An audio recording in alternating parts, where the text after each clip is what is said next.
All right, so we got two questions for this week's Q&A. Jenna says, what are the top items that you find to sell during the upcoming season? I'm assuming you're talking about either like Christmas or Q4 here.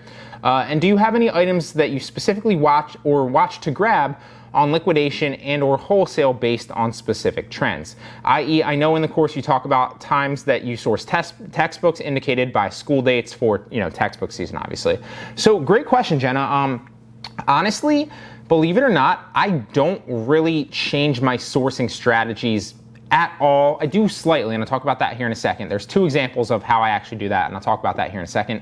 But I don't change my sourcing strategies, regardless of if it's like in January or if it's in like April or if it's in like Q4 or like Christmas, right? I approach it with the same exact strategy, although I might source more inventory. So that's the only thing I really change as it pertains to that.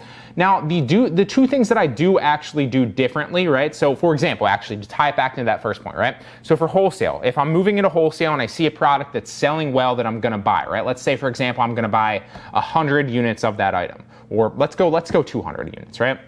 Instead of buying 200 units, if I think that item's selling well, in a normal situation, if I were moving into Q4 and I'm expecting it to sell more during the holidays, if it's, for example, like a toy or something like that, then I might source 300 units, right? So I'll just source more, I'll take more risks, I'll scale my business up, I'll source more inventory, knowing that Amazon sales go through the roof obviously in Q4, but toward the end of Q4 into Christmas, right? As soon as you hit, like, in Thanksgiving coming up as well, and Black Friday, so as soon as you pretty much hit Black Friday, it starts to take off in my experience. So that's the only real thing that I change sourcing strategy-wise with that.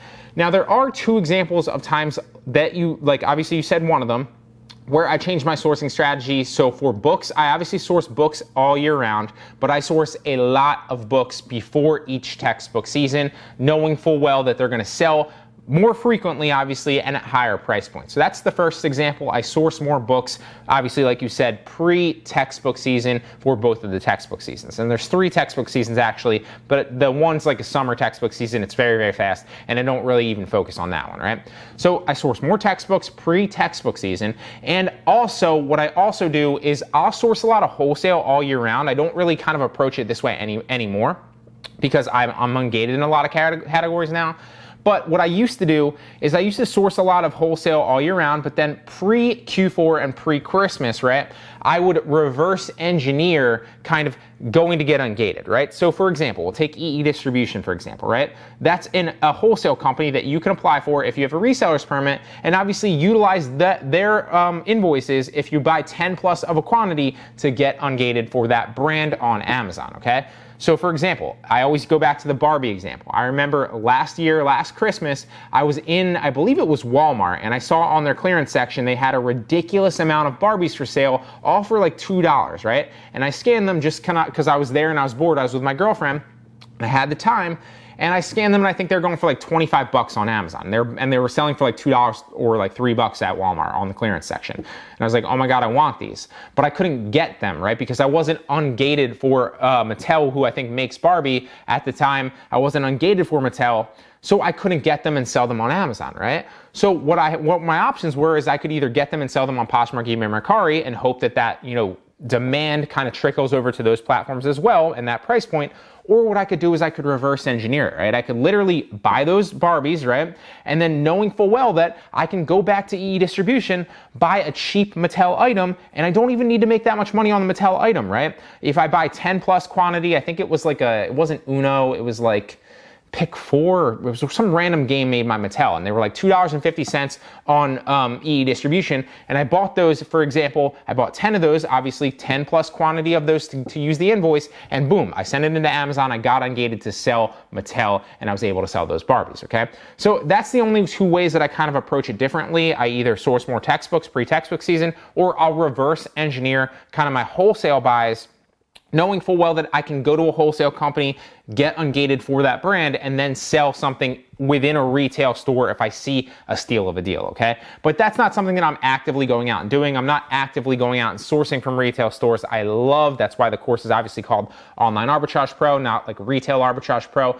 Retail arbitrage is great and other people make good money with it, but I personally like sitting from the comfort of my own home that vacation really took a toll on me. I've got to get back in front of the camera and kind of do better kind of articulating my thoughts. But that said, that's, while it works for some people, I kind of like to sit in front of the computer and source online arbitrage. So every once in a while, if I see a great deal in a clearance section, if I'm in a store, then I will reverse engineer it and I will, go to a wholesale company or somebody that sells that if I can find it and get ungated for that brand. So those are the only two ways that I mainly kind of focus and change my sourcing strategies. But for the rest of the kind of business models that I'm doing, nothing really changes. I might just source more inventory, right? You're still looking at the demand. You're still looking at the supply. You're still looking at the competition. You're still looking at how fast it's selling, right? Obviously the sales rank and all that good stuff. So nothing changes with that. I just might source more.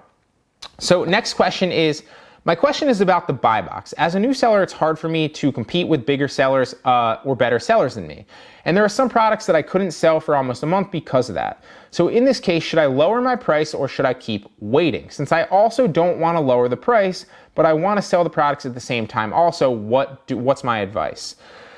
So if you're competing against, there's a lot of information that I probably need to make a better and more informed kind of answer with this. But what I would say about that is, first and foremost, I'm assuming that your products are in FBA. So if they're not in FBA and you're trying to compete with FBA sellers, that could be a problem right there.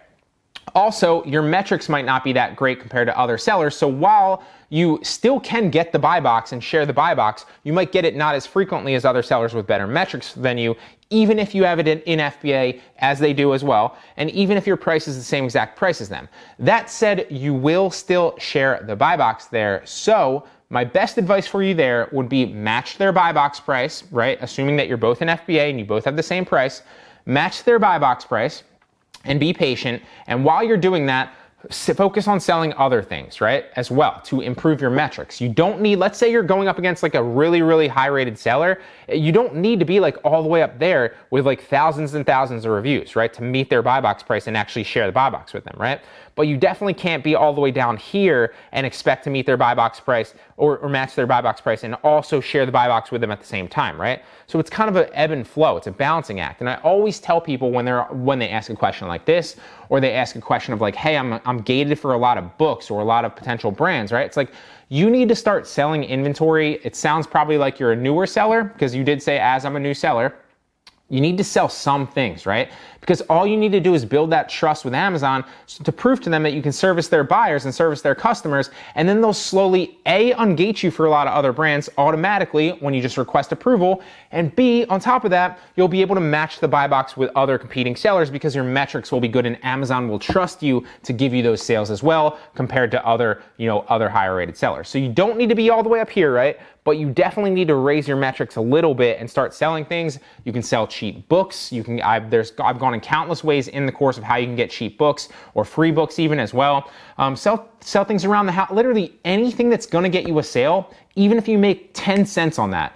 Do it because it will increase your metrics and it will make a massive difference a month from now of what buy box prices you can match and how frequently you get the buy box. So if you guys have a specific question for next week's Q&A, you can either drop it on this video right here, or I will post, I believe, Sunday or Monday, asking for more questions if you guys have them. But I really hope that helps, guys. And with that being said, I will see you in the next one.